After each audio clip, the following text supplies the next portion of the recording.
Capítulo 28. Ao voltar da confeitaria e entrar em casa, fui recebida por uma algazarra generalizada. A causa? Samuel, volte aqui! O menino corria pela sala como se suas calças estivessem pegando fogo. Baltazar o perseguia com uma gravata na mão. Sem a agilidade de uma criança de 9 anos, ia esbarrando em tudo que encontrava pelo caminho. Pare, moleque! Mas Baltazar não percebeu que aquilo havia se tornado um jogo para o menino e que Samuel ria às gargalhadas. Naquele ritmo, ele e o mordomo acabariam destruindo a sala toda.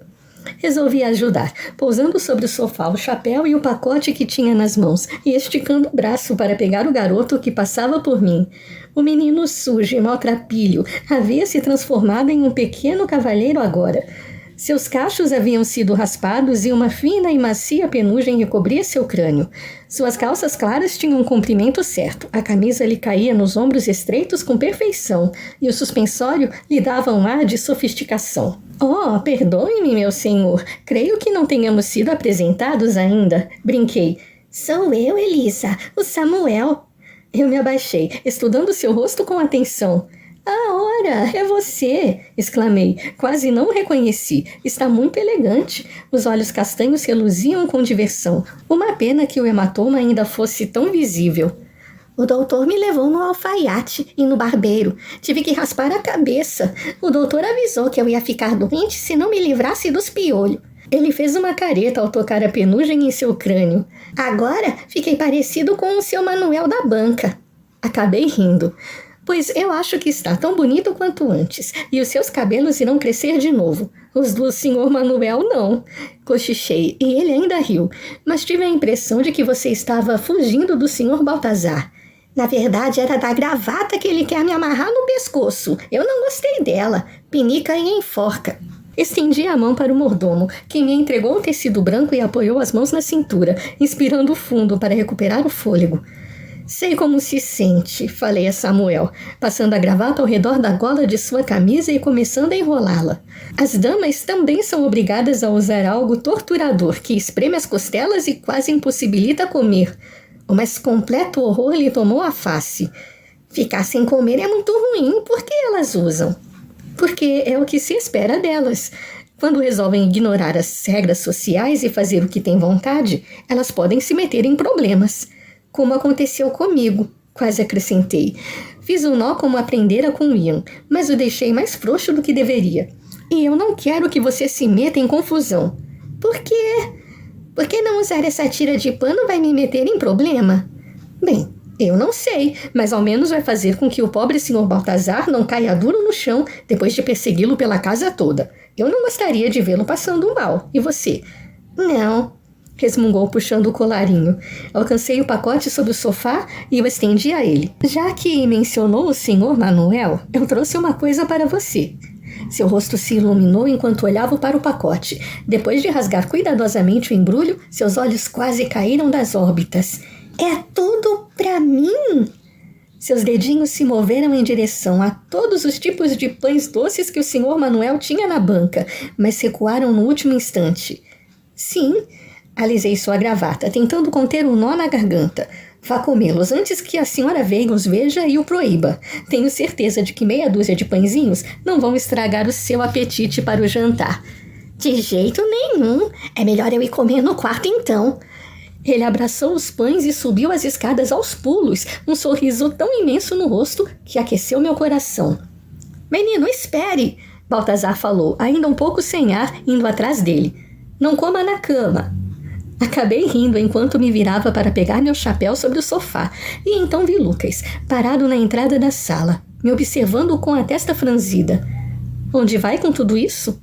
Indiquei a pilha de livros que ele tinha nos braços. Era tão alta, começando na cintura e ultrapassando a altura do seu nariz, que ameaçava tombar. Lucas piscou uma vez e atravessou o cômodo, indo para a poltrona onde sua maleta fora deixada. Vou levar para o laboratório. Foram colocados na biblioteca por engano. Ele não parecia disposto a dizer mais nada, ou a ficar perto de mim por muito tempo. Por isso, tratei de me apressar a dizer. Eu fiquei surpresa que tivesse pensado na aparência de Samuel. Foi importante para ele. O menino não podia andar por aí parecendo um indigente. Está na hora de Samuel ser tratado como uma pessoa. E aqui, nesta casa, ele será. Foi isso que foram fazer esta tarde? Porque ele não se dera o trabalho de me dizer coisa alguma. Isso também. Fui ajudar minha família com a bagagem. Já que decidiram ficar mais um tempo na vila, não faz sentido ficarem na pensão. Eu os trouxe para cá. Espero que não se importe. Claro que não me importa, essa casa é sua. Mas não pude deixar de me perguntar se ele fora buscar a família, porque não queria ficar a sós comigo naquela casa. Estão desfazendo as malas no andar de cima. Ele tentou se abaixar para pegar a valise marrom no estofado, e a pilha de livros ameaçou desabar. Poderia... Mas eu já havia apanhado, e era bem mais pesada do que eu teria imaginado. É melhor eu levar para você, já que lhe faltam mãos, eu disse. Não é necessário, apenas a coloque sobre os livros. Você não vai enxergar o caminho. Um brilho que era pura teimosia chispou em seu rosto. Posso dar um jeito. Esse seu orgulho é muito irritante, sabia? Soltei o ar com força, e destrutivo, se quer a minha opinião. Uma sobrancelha se ergueu, a boca ligeiramente esticada e curvada para cima. Isso vindo de você é realmente irônico, Elisa. Revirei os olhos. Você não tem braços suficientes para levar toda esta carga. Goste ou não, precisa da minha ajuda. Não lhe dei chance de responder, tomando o rumo do laboratório. Depois de escutar Lucas bufar 2 vezes, o som macio de seus sapatos contra o piso começou a me acompanhar. Ao chegar a seu laboratório, pousei a maleta sobre a mesinha perto da poltrona de couro escuro. Lucas apanhou os 15 livros sobre a bancada antes de começar a acomodá-los na estante. Eu não pretendia me demorar ali. Sempre que ficávamos sozinhos, acabávamos por magoar um ao outro. Mas o laboratório era tão interessante, os jarros de chá continuavam ali, sem fazer nada. No entanto, tudo parecia cheio de vida, com fogareiros incandescentes, vapores e aromas ocres. Livros se espalhavam por todos os cantos, sobre a bancada, no armário onde ele guardava os remédios que elaborava, sobre um banco alto. 3 deles haviam sido empilhados ao lado do microscópio, outra pilha na escrivaninha sobre a janela. Bem ao lado da mesa fora colocado um grande globo terrestre, sustentado por uma estrutura de madeira escura. Entre ele e a escrivaninha, um objeto dourado cintilava com as chamas que vinham da bancada. Analisei o telescópio, 2 dedos correndo pelo cilindro metálico frio, admirando a beleza de suas linhas retas, as curvas do tripé elegante. Isso é parte de algum experimento? Perguntei. O quê? Ele me olhou por sobre o ombro, a mão empurrando um volume para o lugar da estante. Ah, não. Sou apenas um sujeito curioso, com muitas perguntas e poucas respostas. E não somos todos assim? Esquecendo os livros, ele cruzou o aposento a passadas largas, até chegar bem perto de mim, a curiosidade inflamada em seu semblante por mais que ele tivesse tentado ocultá-la. E quais são as perguntas que a atormentam? Ele quis saber. Suponho que sejam as mesmas que atormentem todo mundo, porque estou aqui, qual o sentido, onde é meu lugar neste mundo, e encontrou resposta para alguma delas? Sua voz estava baixa, mas havia uma luz nova em seu olhar. Claro, que podia ser o reflexo da luneta dourada, que deixava seus olhos assim, tão verdes. Não, voltei a admirar o telescópio, mas eu vi pouco do mundo. Talvez eu ainda venha encontrar um dia. Senti seu olhar percorrer meu rosto, aquele arrepio me subir pela nuca. Ficamos calados por tanto tempo que o silêncio começou a me deixar inquieta. Estava prestes a me retirar, quando ele pigarreou antes de perguntar. Já utilizou um telescópio antes? Não. Gostaria de experimentar? Eu não saberia como fazê-lo funcionar. Isso o fez rir. Ele afastou a cortina e se esticou sobre a escrivaninha para abrir a janela. Depois ajeitou o braço do equipamento, espichando até atingir uma dimensão tão longa que a ponta ficou do lado de fora, e ergueu o rosto contemplando o céu. Não é preciso fazer muito, Elisa. Basta saber para onde apontar. Depois de um instante, trouxe mais para perto a cadeira que fazia par com a escrivaninha e se sentou, encaixando o olho na pequena abertura na base do telescópio. Seus dedos trabalharam por alguns segundos, girando uma pequena catraca. Quando pareceu satisfeito, ficou de pé e indicou o assento. Dê uma olhada. Um pouco hesitante, me acomodei atrás da luneta. Minhas saias espremidas pela base da escrivaninha e as pernas da cadeira. Apoiei a mão muito de leve no metal acetinado e aproximei o rosto do equipamento como vira Lucas fazer. Tudo ficou confuso por um momento, mas então eu fechei um olho e foquei o outro na lente. Uma bola clara surgiu em um fundo negro.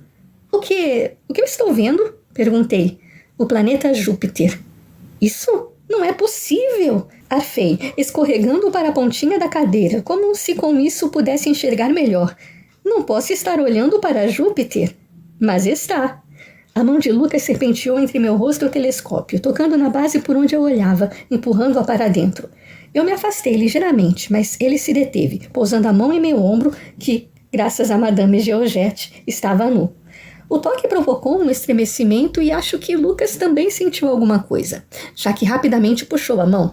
Só estava ajustando a imagem para você, explicou, erguendo os ombros. Claro. Quando voltei a colar o olho na pequena abertura, a imagem havia crescido e eu pude perceber mais detalhes, como 2 listras mais escuras, mais ou menos cortando a bola clara ao centro. Ela começou a subir lentamente. Está se movendo, Lucas. Eu não toquei em nada, mas ele está se movendo. Sua risada grave fez os pelos do meu braço ficarem de pé. A Terra está se movendo, assim como Júpiter. Você não fez nada errado. Apenas continue olhando. E eu olhei, mal piscando para não perder nada. A imagem foi subindo, subindo, subindo, até tudo se tornar negro. Que pena! Ele se foi. Ergui o rosto para ele, boquiaberta. Isso foi... Minha nossa, foi a coisa mais extraordinária que eu já vi. Ele me ofereceu a mão, me ajudando a levantar. No entanto, não a soltou quando fiquei sobre meus próprios pés. Eu estaria mentindo se concordasse com você. Ele afastou um dos cachos que pendiam do meu penteado e que me caía no ombro. A ponta de seus dedos resvalou em minha pele de leve. Quantos desses vestidos infernais você tem? Sussurrou, correndo 2 dedos na pequena manga em meu braço. Não sei, eu não contei.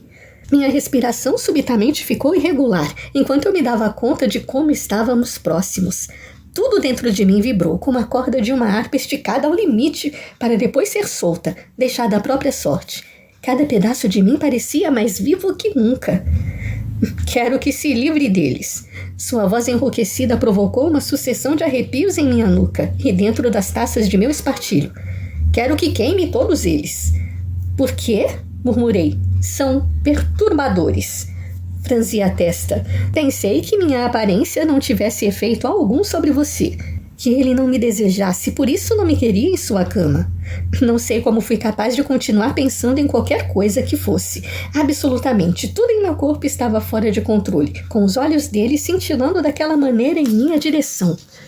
E não tem... Mas sua mão se encaixou sobre meu queixo, e minha respiração já acelerada começou a galopar. Então, de certo, meus vestidos não podem ser um problema. Permita-me explicar de outra maneira, Elisa. De que não fui capaz de concluir a pergunta, pois Lucas abaixou a cabeça e me beijou. Seus lábios não foram delicados, foram brutos e selvagens, cheios de desespero e saudade, creio eu. Fiquei tonta, buscando apoio em meus ombros conforme ele intensificava o beijo. E minha nossa, foi uma coisa realmente muito boa meus quadris encontrarem apoio na escrivaninha. Caso contrário, eu teria ido direto para o chão. Acho que Lucas pressentiu essa possibilidade, pois, sem deixar de me beijar, me pegou pela cintura e me suspendeu, colocando-me sobre um tampo reclinado. A inclinação me fez escorregar para a frente, mas seu corpo me impediu de cair, encaixando-se em mim daquele jeito perfeito que eu me lembrava. E foi como em nosso primeiro beijo. Eu sentia tudo e não sentia nada. Uma existência pura, sem barreiras nem limites, na qual eu era capaz de ver estrelas explodindo atrás de minhas pálpebras. Quando ele libertou minha boca, deduzi que era uma boa ideia respirar. Mas como eu faria isso? Se ele pressionou os lábios em meu pescoço? Como se aquele cavanhaque roçou em minha pele e provocou arrepios que fizeram meus dedos do pé se encolherem? Um gemido grave, vindo do fundo da garganta de Lucas, reverberou em meu peito, conforme envolveu as mãos em minhas coxas, me puxando para mais perto. Aquele som e a maneira como me moldei a ele me deixaram tonta, quase delirante. E, em meio àquela furiosa tormenta, eu me peguei pensando em como tinha sido tola. Fui ingênua em supor que o havia superado, que meu amor por ele pudesse ser refreado. Naquele instante, nos braços dele, ficou muito evidente que nada poderia controlar aquele sentimento. Ou a mim. Não existia passado nem futuro. Não existiam mentiras ou mágoas, apenas emoções e sensações e uma saudade que extravasava na forma de gemidos, mordidas suaves e beijos arrebatadores. Foi por isso que me decidi. Não importava o que aconteceria no dia seguinte. Naquela noite, eu não ouviria nada, além das súplicas de meu coração.